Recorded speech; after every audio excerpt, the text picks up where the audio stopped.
Jeremiah Cole's diner was days away from being seized. Bills piled high, neighbors mocked him, and still he kept feeding strangers who walked through his door. One night, he gave his very last plate of food to a trembling homeless man, ignoring whispers that kindness was the reason he was broke. But when officers arrived to shut his diner down, black SUVs pulled up outside, and the same man everyone thought was a nobody stepped out, dressed in a suit that made the whole street go silent. Before we go any further, we'd love for you to hit that subscribe button. Your support means the world to us, and it helps us bring you even more powerful stories. Now, let's begin. Jeremiah Cole's diner looked like a place time had almost forgotten. A chipped neon sign buzzed weakly over the door, fighting against the drizzle of rain that had soaked the streets all afternoon. Inside, the smell of fried onions and strong coffee clung to the air, mixing with the faint dampness that always slipped in when the door opened. The booths were empty, just cracked red vinyl seats, a few crumbs left behind fro. The morning's customers, and the low hum of an ancient refrigerator in the back. Jeremiah stood behind the counter, shoulders slightly slumped, wiping down the same spot with a rag that had long since lost its color. He wasn't polishing for cleanliness anymore. He was polishing to distract himself from the stack of bills in the office drawer he hadn't opened in 2 days. People said he was too generous for his own good. And maybe he was. Every evening someone hungry wandered in. Sometimes an old woman, sometimes kids with hollow eyes, sometimes men whose shoes were falling apart at the seams. Jeremiah never turned them away. He'd slide a plate across the counter, no questions asked. It wasn't charity to him, it was survival. If I can cook, they can eat, he always muttered under high breath. That night, the bell over the door jingled softly. A figure stepped inside, thin, soaked, his coat hanging like a second skin. The man's beard was patchy. His eyes sunk deep and his hands trembled as if the cold had crept all the way into his bones. Jeremiah didn't hesitate. He gestured toward the nearest booth. "Sit down, brother, you're freezing." The man didn't answer, just shuffled forward. He smelled faintly of rainwater and the kind of exhaustion that clung after too many nights on concrete sidewalks.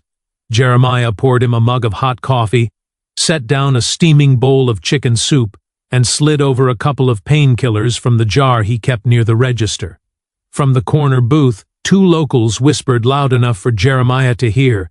"See, that's why he's broke," one muttered, "giving away food to every stray that walks in." The other snorted, "He'll lose this place before winter's done." Jeremiah's jaw tightened. He caught their reflection in the chrome of the coffee machine but didn't turn around. He wasn't about to defend himself. What was the point? Let them think he was foolish. Instead, he focused on the man in front of him. The stranger sipped slowly, watching Jeremiah with a strange stillness, like he was studying more than just the food. Every movement of Jeremiah's hand, the way he tucked the rag into his apron, the way he leaned forward with concern, was met with an intent gaze. And though Jeremiah didn't know it, that gaze carried more weight than the gossip at the booth ever could. The rain outside tapped harder against the window. Jeremiah rubbed his tired eyes, unaware that the night had just written the first line of a chapter that would change his life forever.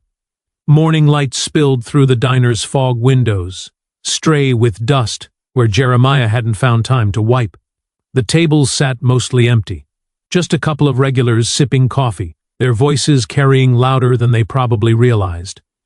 "Poor man's too soft," one said, stirring sugar into his cup. "Soft," the other scoffed. "It's stupidity. You don't give away food when you can't even pay rent." Both of them chuckled, shaking their heads as if Jeremiah were nothing more than a cautionary tale playing out in real time. Jeremiah pretended not to hear. He moved behind the counter with deliberate calm, refilling the salt shakers, adjusting napkin holders, anything to keep his hands busy.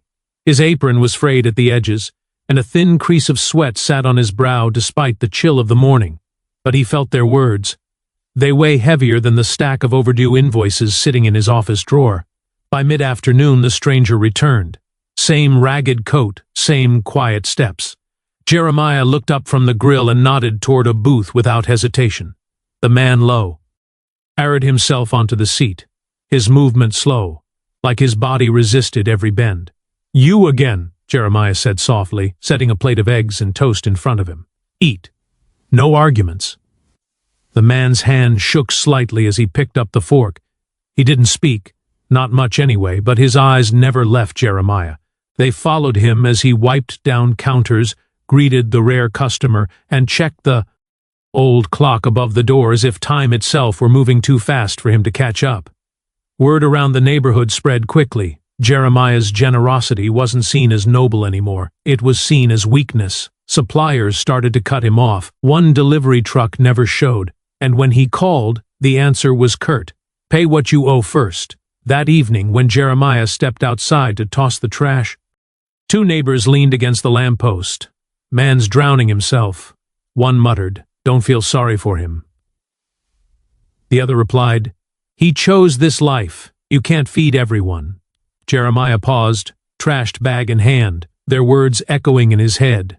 For a flicker of a moment he wondered if they were right, but then he pictured the faces of the people he'd served, the tired mothers, the hungry children, the silent man inside eating as though it was the first real meal in days, and the doubt passed like a shadow.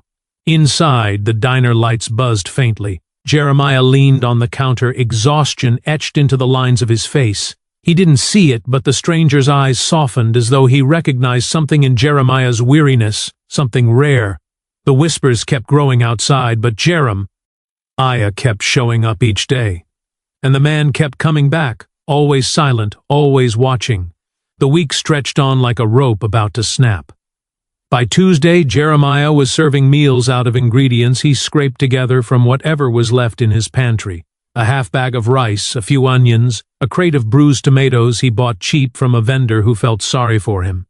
He stirred pots with a by hand, hiding the tightness in his chest every time he thought about the ledger in his drawer. On Thursday morning, the mail arrived, a thick envelope stamped in bold red letters. Jeremiah sat at the counter, thumb tracing the edge of the seal, heart pounding.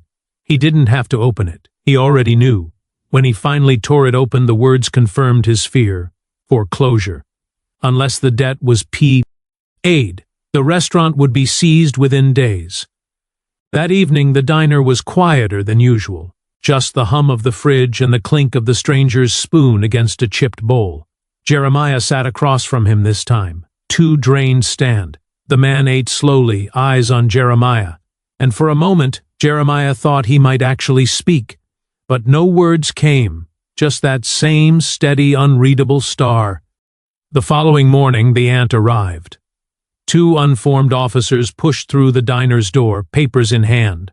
Behind them trailed a man in a suit carrying a clipboard, eyes darting around the room like a vulture spotting carrion. "Mr. Cole?" one officer asked. Jeremiah nodded, though his throat felt like sandpaper. They explained in cold, official tones. The diner was being repossessed.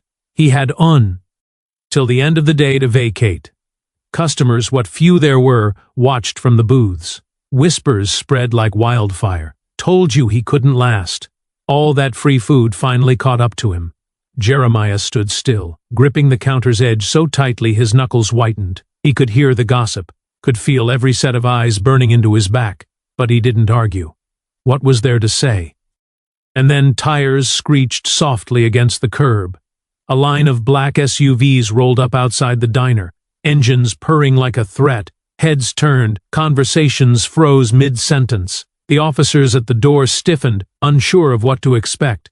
The door swung open. From the first SUV stepped the same man who had shuffled into Jeremiah's diner night after night, only this time the ragged coat was gone. In its place was a tailored suit, pressed sharp, gleaming in the morning sun. His beard was neatly trimmed, his posture straight, his presence commanding.